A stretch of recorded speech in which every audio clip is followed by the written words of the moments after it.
Hey guys, நம்ம இன்றைக்கி என்ன பார்க்க போகிறோம்னா மட்டன் தம் பிரியாணி தான் பார்க்க போகிறோம். வாங்க பார்க்கலாம். ஒரு 4 வெங்காயத்துக்கிட்ட நான் எடுத்து நறுக்கி வச்சுருக்கேன். ஒரு 6-7 பச்சை மிளகா வச்சுருக்கேன். குக்கர் வச்சு அதில் நல்லா எண்ணெய் ஊற்றி ஒரு 4-5 ஸ்பூன் வர்ற மாதிரி எண்ணெய் விட்டு அதில் வந்துட்டு கரம் மசாலா, ஒரு பட்டை இலை, 2 பட்டை, கிராம்பு, ஏலக்காய் எல்லாம் போட்டு தாளிச்சிக்கணும். அது நல்லா காஞ்சதுக்கப்புறம் நம்ம நறுக்கி வச்சுருக்க வெங்காயத்தில் 3 பங்காக பிரிச்சுக்கோங்க. ஒரு பங்கு வெங்காயத்தை இதில் போட்டுருங்க. இதில் போட்டதுக்கப்புறம் அந்த பச்சை மிளகாவையும் போட்டு நல்லா வதக்கிக்கிட்டே இருக்கணும். இது ரெண்டும் சேர்ந்து நல்லா வதங்கி கலர் மாறணும். நம்மளுக்கு அந்த ஆனியனோட கலர் எவ்வளோ தூரம் அந்த ஆனியனோடைய கலர் நல்லா ப்ரௌனிஷாக மாறுதோ அவ்வளோ தூரம் நமக்கு வந்து அந்த ஃப்ளேவர் நல்லா கொடுக்கும் தம் பிரியாணிக்கு. ஆக்சுவலி நான் எல்லா டைப் பிரியாணியும் ட்ரை பண்ணி பார்த்துட்டேன். பட் இந்த தம் பிரியாணியில் உள்ள டேஸ்ட் வந்து எனக்கு எதுவுமே கிடைக்கல. அதனால தான் இந்த மெத்தட் வந்து கொஞ்சம் அனலைஸ் பண்ணி செஞ்சு உங்களுக்கு நான் வீடியோவாக போட்டிருக்கேன். வெங்காயம் நல்லா வதங்கினதுக்கப்புறம் ஒரு 3 ஸ்பூன் இல்லைன்னா 2 ஸ்பூன் இஞ்சி பூண்டு பேஸ்ட் போட்டுக்கோங்க. போட்டு கண்டினியூஸாக வதக்கிக்கிட்டே இருங்க. ஸோ இஞ்சி பூண்டு பேஸ்ட்டோட பச்சை வாடை நல்லா போகணும். அது வரைக்கும் வதக்கிக்கிட்டே இருங்க. இஞ்சி பூண்டு பேஸ்ட்டு பச்சை வாடை போய் போனதுக்கப்புறம் நம்ம மசாலா சேர்க்க போகிறோம். ஸோ 2 ஸ்பூன் மிளகா பொடி, சோம்பு பொடி ஒரு 2 ஸ்பூன், ஜீரகத்தூள் 1 ஸ்பூன், மிளகுத்தூள் 2 ஸ்பூன் எல்லாம் சேர்த்துக்கிட்டோம். சேர்த்துட்டு நல்லா கிண்டி விடுங்க. இந்த மசாலா வந்து நல்லா ஆயிலில் நல்லா ஃப்ரை ஆகணும். சிம்மில் வச்சு இது எல்லாமே பண்ணுங்கள், இல்லைனா மசாலா கருகிரும். அதுக்கப்புறம் நம்ம வச்சுருக்க மட்டனை வந்து அதில் சேர்த்து நல்லா மசாலாவையும் மட்டனையும் சேர்த்து நல்லா கிண்டி விட்டுட்டே இருக்கணும். நான் இங்கே வந்து 750 கிராம்ஸ் மட்டன் போட்டிருக்கேன். அதுக்கு 1 ஸ்பூன் வந்து சால்ட்டு சேர்த்துருக்கேன். ஏன்னா நம்ம இன்னும் தனியாக ரைஸ் வேறு வச்சு எடுக்க போகிறோம். அதில் வேறு நம்ம உப்பு சேர்ப்போம். ஸோ இங்கே 1 ஸ்பூன் மட்டும் சேர்த்தா போதும். ஸோ எல்லாத்தையும் போட்டு நல்லா ஒன்றோட ஒன்று மிக்ஸ் பண்ணி விட்டுட்டே இருக்கணும். அதுக்கப்புறம் நம்ம தயிர் வந்து ஒரு 3 ஸ்பூன் இல்லை 4 ஸ்பூன் நம்ம போட்டுக்கலாம். 3 ஸ்பூன் தயிர் போட்டுட்டு அகெயின் எல்லாத்தையும் நல்லா ஒன்றோட ஒன்று மிக்ஸ் பண்ணி விடணும். ஸோ எல்லாத்தையும் மிக்ஸ் பண்ணி விட்டு அந்த தயிர் வந்து நம்மளுக்கு கொஞ்சம் கலர் மாறணும். அந்த மசாலா பொருளோட நல்லா சேர்ந்து மிக்ஸ் ஆகி கொஞ்சம் ஒரு கிரேவி கன்சிஸ்டன்சி வரும். வந்ததுக்கப்புறம் கொஞ்சம் புதினா கொத்தமல்லி ஒரு கை அளவுக்கு புதினா கொத்தமல்லி எடுத்து அதுக்கு மேலே தூவி விட்டு எல்லாத்தையும் சேர்ந்து திரும்ப கிண்டி விடுங்க நல்லா. இப்போ எல்லாமே ஒன்றோட ஒன்று நல்லா மிக்ஸ் ஆகி நல்ல ஒரு ஸ்டேஜ் வரும். இந்த ஸ்டேஜில் கொஞ்சம் லேசாக உப்பு வேணால் பார்த்துக்கோங்க. லெமன் வந்து ஒரு லெமன் இல்லைன்னா ஒரு 3/4 லெமன் புழிஞ்சு விடணும். நான் ஒரு லெமன் புழிஞ்சு விட்ருக்கேன். அதாவது ஒரு லெமனில் ஹாஃப் லெமன் புழிஞ்சு விட்ருக்கேன். தண்ணி வந்து 1/4 டம்ளர் தண்ணி சேர்த்தா போதும் ஆக்சுவலி. ஏன்னா நம்ம ரைஸ் தனியாக வேக வச்சுக்க போகிறோம். அதனால் இதுக்கு வந்து 1/4 டம்ளர் தண்ணி சேர்த்தா போதும். ஏற்கனவே இதில் கேர்டு இதெல்லாம் நம்ம சேர்த்துருக்கிறதுனால அது கொஞ்சம் தண்ணி விட்டுருக்கோம். ஸோ இந்த 1/4 டம்ளர் தண்ணி சேர்த்து நம்ம மூடியை போட்டு விசில் போட்டுடலாம். 5 விசில் நான் விட்டுருக்கேன். நீங்கள் உங்கள் வீட்டில் உள்ள மட்டன் எப்படி வேகுமோ அதுக்கேற்ற மாதிரி விசில் வச்சுக்கோங்க. அடுத்து ஒரு தனியாக பிரியாணி விசில் எடுத்து வச்சுக்கிட்டு அதில் வந்து தேவையான அளவு எண்ணெய் விட்டு கரம் மசாலா போட போகிறோம். இதுக்கு கொஞ்சம் எக்ஸ்ட்ரா கரம் மசாலா போட்டுக்கணும். 2 பட்டை இலை, 1 ஸ்டார் பட்டை, 1 கருப்பு ஏலக்காய், 2 ஏலக்காய், 2 கிராம்பு எல்லாம் சேர்த்து நல்லா வதக்கணும்.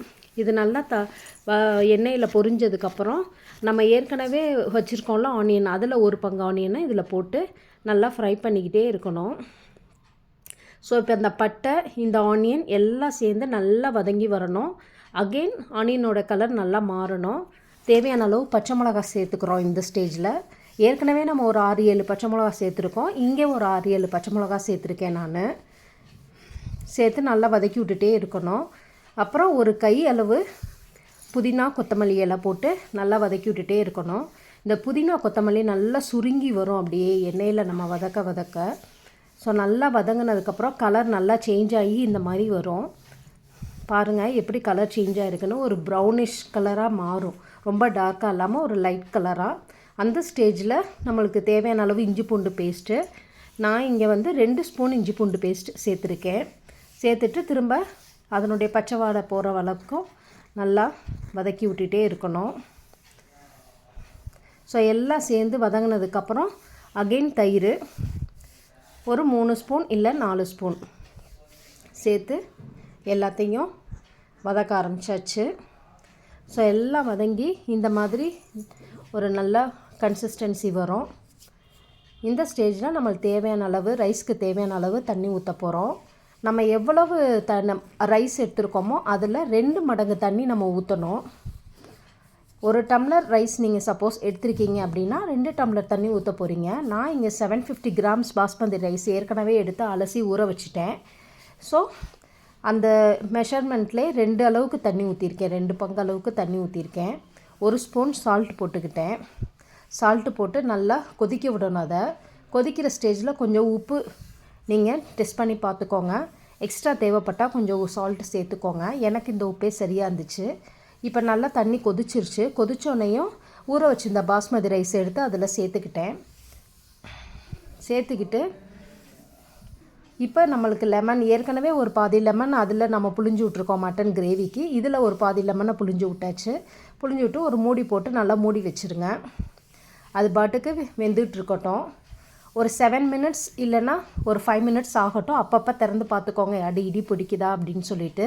இதுக்கிடையில் ஒரு பவுலில் ஒரு 2 ஸ்பூன் தயிர் சேர்த்துக்கிட்டு அதில் கொஞ்சம் புதினா கொத்தமல்லி இலையை சேர்த்து நல்லா மிக்ஸ் பண்ணி வச்சுக்கோங்க. இது எதுக்குன்னு நான் அப்புறமா சொல்கிறேன். பக்கத்து ஸ்டவ்லையே இன்னொரு பேன் வச்சு அதில் கொஞ்சம் எண்ணெயை சேர்த்துக்கிட்டு அதில் நம்ம மீதி இருக்கிற வெங்காயம் எல்லாத்தையும் போட்டு நல்லா ஃப்ரை பண்ண போகிறோம். ஏன்னா இந்த வெங்காயம் வந்து நல்லா கோல்டன் ப்ரௌனாக ஃப்ரை ஆகணும். ஷாலோ ஃப்ரை பண்ணால் போதும். ஸோ அது கோல்டன் ப்ரௌனாக வர வரைக்கும் அது தனியாக அந்த கடாயில் ஃப்ரை ஆகிக்கிட்டே இருக்கட்டும். இந்த ஸ்டேஜில் நான் ரைஸை வந்து இப்போ திறந்து பார்க்குறேன். ஓரளவுக்கு தண்ணிலாம் நல்லா வற்றி நல்லா ஸ்டேஜுக்கு வந்துருச்சு. இது வரைக்கும் நான் ஃபுல் ஃப்ளேமில் தான் வச்சுருந்தேன் என்னுடைய பிரியாணி வெசலை. இப்போ நான் வந்துட்டு அதை சிம்மில் வச்சுட்டேன். இப்போ நம்மளுக்கு இந்த பக்கம் பேனில் வந்து நம்ம வெங்காயம் நல்லா வதக்கிட்டு இருந்தோம்ல, அதில் வந்து ஒரு பவுலில் வச்சுருந்தோம்ல கேர்டு, புதினா கொத்தமல்லி அந்த மிக்சரையும் போட்டு நல்லா கிண்டி விட்டுக்கிட்டே இருக்கணும். அதுக்கப்புறம் அதை தூக்கி அந்த பிரியாணிக்கு மேலே ஸ்ப்ரெட் பண்ணி விடுங்க. அப்படியேவும் மேலாப்பில் ஸ்ப்ரெட் பண்ணி விடுங்க.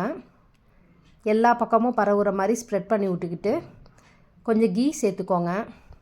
கீ ஊற்றுறப்பே எல்லா பக்கமும் அது சேர்கிற மாதிரி கீ ஊற்றுங்க. ஒரு 2 ஸ்பூன் கீ போட்டால் போதும். ஏன்னா மட்டன் ஏற்கனவே கொஞ்சம் ஆயிலியாக தான் இருக்கும். அதனால் 2 ஸ்பூன் கீ போட்டால் போதும். இப்போ நம்ம வந்து ஏற்கனவே விசில் போட்டு எடுத்துருக்கோம்ல மட்டன் கிரேவி, அதை தூக்கி அதுக்கு மேலே ஃபுல்லாக ஸ்ப்ரெட் பண்ணி விட்ருங்க. யூனிஃபார்மாக ஸ்ப்ரெட் பண்ணி விடுங்க. நல்லா இவ்வளோ நேரம் வரைக்கும் நம்மளுக்கு வந்து சிம்மில் தான் இருக்குது கேஸ் ஸ்டவ்வு. இப்போ மூடி போட்டு மூடி வச்சுருங்க. மேலே ஒரு வெயிட் வைக்கணும். நான் குக்கர் ஃபுல்லாக கொதிக்கிற தண்ணியை எடுத்து மூடிக்கு மேலே வச்சுருக்கேன். ஒரு வெயிட்டும் வச்சுருக்கேன்.